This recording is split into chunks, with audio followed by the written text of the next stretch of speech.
જિલ્લાભરમાં આજે ગ્રામ પંચાયતની ચૂંટણી ચાલી રહી છે, ત્યારે આજે ભાવિ સરપંચ પદના ઉમેદવારના ભાવિ થશે મતદાન પેટીમાં શેર.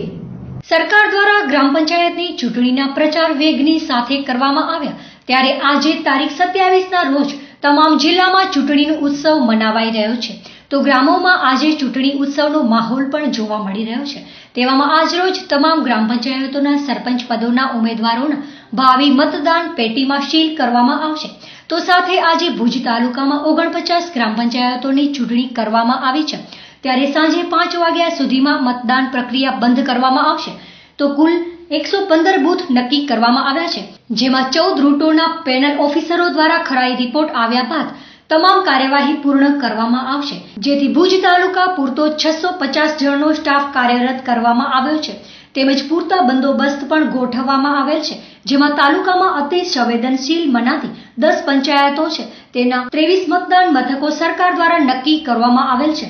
તો અતિશય સંવેદનશીલ મનાતી સીટોમાં ગ્રામ પંચાયતોની 10ની સંખ્યા છે, જેમાં 17 લોકેશન આવે છે, તો 32 મતદાન બૂથ પણ નક્કી કરેલ છે. તો આ વિશે વાત કરતા ભુજ તાલુકાના મામલતદાર આઈયાએ જણાવ્યું હતું કે 27 તારીખે ભુજ તાલુકાની 49 ગ્રામ પંચાયતની ચૂંટણીઓ કરવાની થાય છે. એમાં 118 બૂથ અમે નક્કી કર્યા છે. 118 બૂથ ઉપર તમામ સ્ટાફને આજે રવાના કરી દીધા છે મટીરિયલ આપીને, અને એમાં 14 રૂટ બનાવ્યા છે ઝોનલ ઓફિસરોના. ઝોનલ ઓફિસરશ્રીઓ 14 રૂટ ઉપર અત્યારે બધા જશે અને ત્યાં બધું સાંજે અમને ઓકે રિપોર્ટ આપશે. અને ભુજ તાલુકામાં પૂરતો સ્ટાફ અમે 650 જેટલો સ્ટાફને નિમણૂક આપી છે. એ તમામ સ્ટાફ આજે રવાનો થઈ ગયો છે અને પૂરતો પોલીસ બંદોબસ્ત અને ગોઠવેલો છે.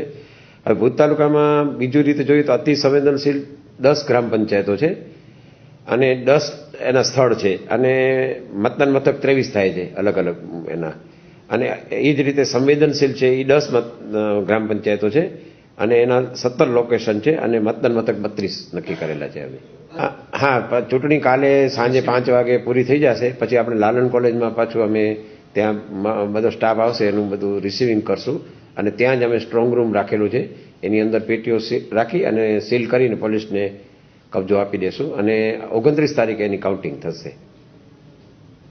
આવી રીતે ભુજ તાલુકામાં ચૂંટણી ઉત્સવનો માહોલ મનાવાઈ રહ્યો છે તેવું ગ્રામ પંચાયતો દ્વારા જણાવવામાં આવેલ. તો પોલીસ દ્વારા સખત તેમજ કડક બંદોબસ્તની પણ વ્યવસ્થા તંત્ર દ્વારા કરવામાં આવી હતી. આવી રીતે ઝોનલ ઓફિસરો દ્વારા ઓકે રિપોર્ટ મળતા તે પંચાયતોની મતદાન પેટી સીલ કરી ભુજની લાલન કોલેજમાં પહોંચાડવામાં આવશે, જ્યાં સ્ટ્રોંગ રૂમોમાં આ ભાવિ પેટી રખાઈ તેને સીલ કરી પોલીસને આ સ્ટ્રોંગ રૂમની સોંપણી કરવામાં આવશે. ત્યારબાદ 29/12ના રોજ મત ગણતરી કરીને ચૂંટણી પરિણામો જાહેર કરવામાં આવશે તેવું સરકાર દ્વારા જાહેર કરવામાં આવેલ છે.